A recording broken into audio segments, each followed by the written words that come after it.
Ya, baik pemirsa dan pendengar dimanapun Anda berada, terima kasih bagi Anda yang masih selalu setia bersama kami dalam program Ustadz Menjawab. Dan gini berkesempatan bagi Anda untuk bisa bergabung bersama kami di line telepon 02716793000, SMS WhatsApp di 08112553000. Baik, kita akan bacakan pertanyaan terlebih dahulu Ustadz. Ya. Yang ada di WhatsApp sudah ada pertanyaan. Datang dari Anton. Saya pendengar YouTube MTA TV. Saya mau bertanya Ustadz, seorang yang merantau di luar negeri, tepatnya di Taiwan, untuk makanan di negara mayoritas non-muslim, apakah sembelihannya halal Ustadz? Sekian pertanyaan saya, terima kasih atas tausiahnya. Kita sebagai hamba Allah, dimanapun berada, Allah menyeru ya ayyuhan nas, wahai segenap manusia. Dalam hal makan disampaikan kulu mimma fil ardi halalan thayyiban.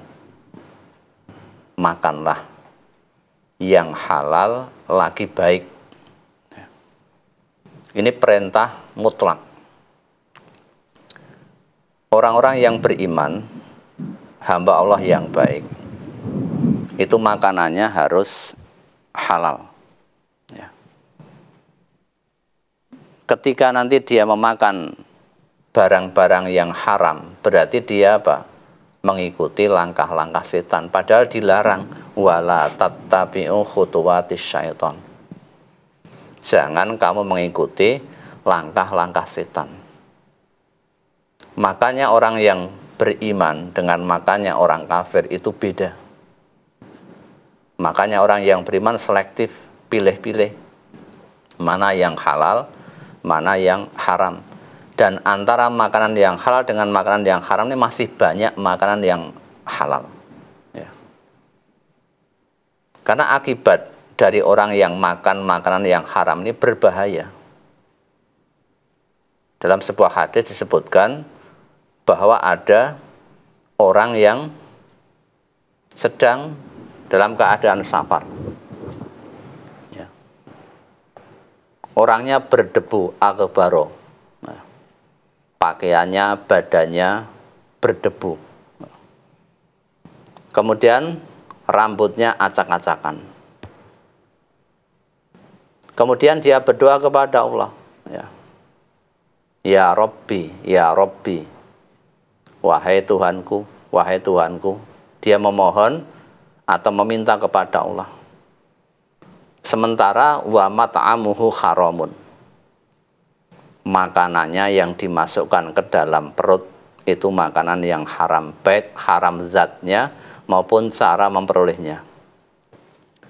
Wa masyrabuhu haramun, minuman yang dimasukkan ke dalam mulutnya juga minuman yang haram.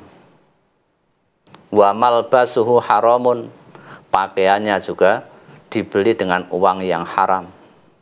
Wa ghudiya bil harami, dia dikenyangkan dengan barang-barang yang haram. Maka bagaimana mungkin doa itu akan terkabul? Syarat terkabulnya doa adalah bagaimana kita berusaha untuk memakan makanan yang halal. Sekalipun di negara yang tadi mayoritas non muslim, insya Allah di sana ada. Ya. Kalau mau mencari itu makanan-makanan yang ada labelnya halal, itu pasti ada. Di negara yang non muslim itu ada. Maka kita harus berusaha dulu. Jangan sampai gampang sehingga mengikuti langkah-langkah setan yang akhirnya kita terjerumus ke jurang kebinasaan. Ya. Insya Allah kalau ada usaha itu pasti ada jalan keluar. Ya. Ya. Baik, demikian mudah-mudahan bisa difahami. Coba kita terima di line telepon, sudah ada saudara kita yang ingin bergabung, silahkan. Assalamualaikum warahmatullahi wabarakatuh. Waalaikumsalam warahmatullahi wabarakatuh. Ya. Dengan siapa, di mana? Dengan Ibu Sri, Mas. Ibu Sri, Pacitan, silakan. Iya, terima kasih. Assalamualaikum warahmatullahi wabarakatuh, Ustaz. Waalaikumsalam warahmatullahi wabarakatuh. Bagaimana kabarnya, Bu Sri? Alhamdulillah Ustadz, baik. Semoga Ustadz dan Mas Firman begitu juga Mas dalam Fauzan, keadaan sehat walafiat. Amin ya rabbal alamin. Fauzan lupa. Silakan. Ya, ini sebenarnya pertanyaan tadi pagi Ustadz, tapi berhubung temanya sama juga sama aja. Begini Ustadz, tentang amanah tadi ya. Tentang amanah, kita sebagai seorang istri juga sebagai seorang ibu. Amanah yang harus kita emban, yang sebaiknya dan yang menurut tuntunan Rasulullah itu yang seperti apa dan bagaimana, mohon tausiahnya. Untuk yang kedua, kita setelah sholat lail itu kan istilahnya masih ada waktu, masih ada jeda waktu sholat subuh. Jadi apabila kita itu langsung ke masjid sholat tahiyatul masjid, setelah itu kita menunggu azan, setelah menunggu azan kita sholat qabliyah subuh. Yang seperti itu apakah lebih baik sholat fajarnya tadi di rumah apa di masjid? Mohon tausiahnya, dan atas tausiahnya terima kasih. Assalamualaikum warahmatullahi wabarakatuh. Waalaikumsalam warahmatullahi wabarakatuh. Oke, silakan Ustaz. Yang pertama, tadi sudah kita sampaikan bahwa masing-masing orang tadi mengemban amanat. Di dalam hadis itu sampai disebutkan rinci. Yang pertama, secara umum, kullukum ra'in wa kullukum mas'ulun fi ra'iyatihi. Kemudian, wal imamu ra'in wa mas'ulun an ra'iyatihi. Imam itu juga sebagai pemimpin, ya, penanggung jawab, dan akan diminta pertanggungjawaban. Wal mar'atu ra'iyatun, dan perempuan itu juga sebagai ra'iyah, ya, sebagai pemimpin atau ada tanggung jawab di rumahnya, ya, dan nanti juga akan diminta tanggung jawab. Kemudian ada pelayan, pembantu, dan seterusnya. Nah sekarang bagaimana dengan tanggung jawab sebagai seorang istri? Ya. Di brosur kita sudah ada kewajiban istri terhadap suami. Ya. Bagaimana agar istri ini bisa melaksanakan kewajiban tadi dengan sebaik-baiknya. Rumahnya, bagaimana agar rumah itu menjadi rumah yang asri, rumah yang bersih, ya. Dibersihkan rumahnya, ini merupakan tanggung jawabnya. Kemudian termasuk anak-anaknya, agar bagaimana terawat, ya, terdidik. Karena ibu itu digambarkan seperti madrasah, al-ummu madrasatun. Jadi ibu itu sebagai sekolahan bagi siapa? Bagi anak-anaknya. Diarahkan kepada pendidikan yang baik, dipahamkan tentang agama. Karena bapak biasanya banyak keluar untuk mencari nafkah. Maka sebagai penjaga gawangnya adalah ibu, kalau digambarkan seperti sepak bola. Jangan sampai kebobolan. Ya.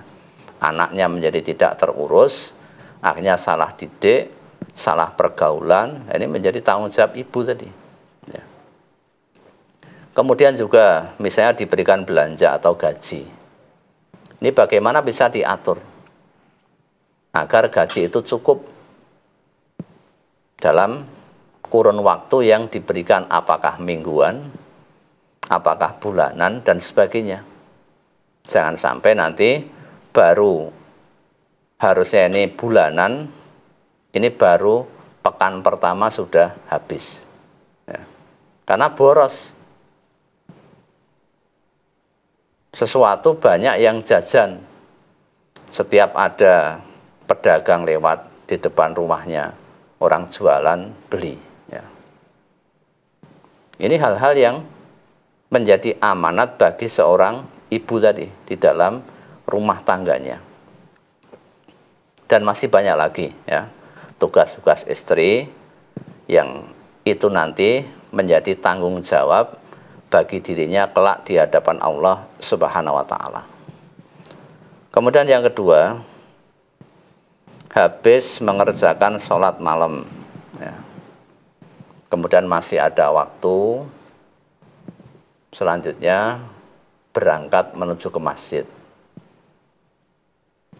Di masjid mengerjakan sholat tahiyatul masjid sebelum duduk, nah, itu sudah benar.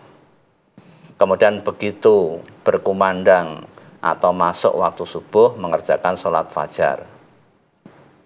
Ya seperti itu juga boleh. Ya. Itu juga boleh. Ya.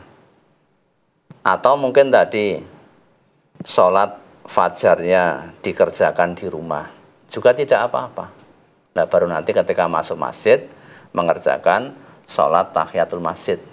Kedua-duanya boleh dilakukan.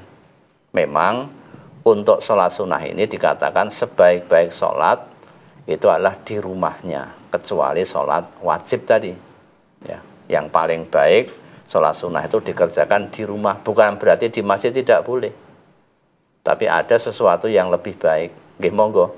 Dua-duanya silahkan mana yang dipilih sesuai dengan kondisinya masing-masing. Yeah. Ya. Baik, demikian mudah-mudahan bisa difahami. Kita beralih ke pertanyaan yang ada di WhatsApp kembali. Ustadz, saya mengaji via MTA TV sudah 3,5 tahun, tidak ikut di cabang karena tidak ada yang antar. Semua amalan bid'ah sudah saya tinggalkan, yang wajib dilaksanakan. Mendekatkan pada Allah hampir semua ngaji TV MTA. Saya ikuti walau tengah malam kalau terbangun.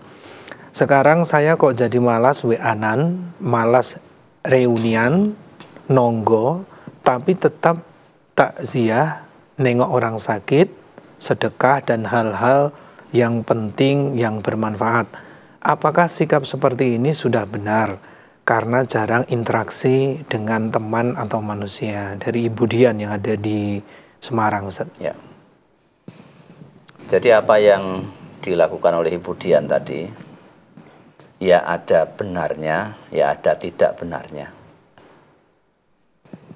Meninggalkan yang namanya nonggo tadi. Biasanya ketika orang itu nonggo atau pergi ke tetangga terus ngomong-ngomong, akhirnya kan jatuh kepada ghibah, pada ngerasani. Itu ditinggalkan, sudah bagus tadi. Kemudian WA-an yang tidak ada manfaatnya, Facebookan dan lain-lain juga ditinggalkan. Ketika ada orang sakit, ini menjenguk, ya sudah bagus. Kemudian ada takziah, melayat, termasuk sedekah tadi. Tapi perlu diingat Ibu Dian tadi, bahwa manusia itu adalah makhluk sosial. Yang kehidupannya itu tidak akan bisa menjadi baik dan tidak akan bisa menjadi kuat tanpa adanya berjamaah. Jadi orang itu tidak bisa hidupnya nafsi-nafsi, sendiri-sendiri. Harus ada sebagaimana yang ada dalam sholat itu. Ada pemimpin, ada imam. Ya. Ketika kita sholat berjamaah, ketika pemimpinnya tadi ada perintah, ya, takbiratul ihram, Allahu Akbar, maka makmum juga ikut Allahu Akbar. Ketika imamnya ada salah, ini ada tegur sapa. Jadi kalau kita sendiri, mana mungkin ada orang yang menegur, ya. Atau mungkin ada musuh misalnya yang menyerang. Nah kalau kita sendirian akan sangat rapuh. Maka Islam itu tidak bisa dilaksanakan dengan sempurna kecuali tanpa berjamaah. La islama illa bil jamaah. Islam itu tidak bisa dikerjakan, diwujudkan melainkan dengan berjamaah. Ya. Kalau yang namanya berjamaah berarti ada imamnya, ada makmumnya. Sehingga nanti di situ terjadi interaksi. Ada yang namanya tawasau bil haq, tawasau bis sabr. Ta'awanu 'alal birri wat taqwa wala ta'awanu 'ala ismi wal udwan. taruhlah misalnya lah, kita bisa mendirikan di MTA itu namanya Pondok MTA. Itu kan digotong karena kebersamaan. Ya. Banyak orang sehingga itu tidak kelihatan berat, tapi bisa terwujud bangunan yang sedemikian megah. Ya. Ini karena kebersamaan ada yang mengomando. Termasuk Nabi misalnya ketika berada di Madinah, ya, ada musuh yang mau menyerang, yang namanya perang Badar misalnya. Nah ternyata di situ harus berjamaah, kalau sendirian nanti akan kalah. Ya. Termasuk perang-perang yang lain itu kan harus ada komando, harus ada kebersamaan. Maka dengan kebersamaan tadi, dengan persatuan, ini akan menjadi kunci kesuksesan. Ya. Al-ittihad asasun najah. Jadi persatuan itu adalah kunci daripada kesuksesan. Maka ibu juga harus tadi berinteraksi, tentunya memilih orang-orang yang baik, orang-orang yang sepaham agamanya tadi. Ya. Baik, tidak terasa Ustadz kita sudah berada di akhir jumpa kita di kesempatan kali ini, dan sebagai penutupnya bisa disampaikan Ustadz, silakan. Ya, baik.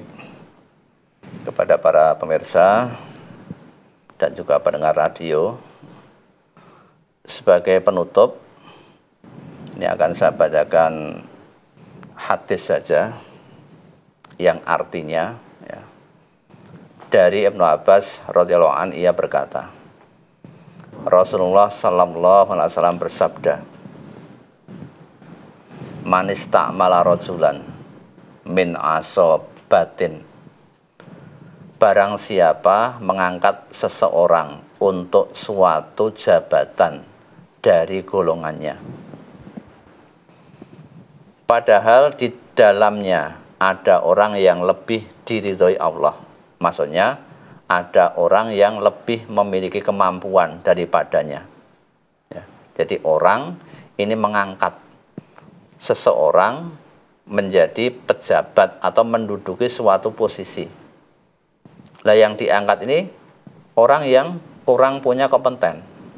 Padahal ada orang yang lebih berkompeten tadi. Apa yang terjadi? Maka sungguh ia telah berkhianat kepada Allah, berkhianat kepada Rasul, berkhianat kepada orang-orang mukmin semuanya. Walaupun ini hadisnya dhaif, ya, tetapi ini bersesuaian dengan hadis-hadis yang sahih. Ya. Maka ini menjadi pelajaran bagi diri kita ketika kita mengangkat atau memilih seseorang untuk menduduki suatu jabatan dalam hal memegang amanah, dipilih orang-orang yang paling baik. Jangan sampai memilih orang yang mungkin kurang baik tadi karena bisa jadi karena politik atau karena kedekatan, nepotisme, atau karena kekuasaan. Sehingga kalau terjadi demikian, berarti dia telah berkhianat kepada Allah, berkhianat kepada Rasul, dan berkhianat kepada orang-orang mukmin semuanya. Ya. Ya. Baik, terima kasih Ustadz, syukron, jazakallah khair atas kehadirannya. Mudah-mudahan terus menambah keilmuan kita untuk kita amalkan dalam kehidupan kita sehari-hari. Assalamualaikum warahmatullahi wabarakatuh. Waalaikumsalam warahmatullahi wabarakatuh. Pemirsa dan pendengar dimanapun Anda berada, demikian tadi Ustadz Menjawab untuk edisi hari ini. Saksikan Ustadz Menjawab setiap hari Kamis pukul 4 sampai dengan pukul 5 sore. Saya Ahmad Fauzan segera undur diri. Alhamdulillahirrabbilalamin. Subhanakallahumma bihamdika asyhadu an la ilaha illa anta astaghfiruka wa atubu ilaik. Billahi taufiq wal hidayah. Wassalamualaikum warahmatullahi wabarakatuh.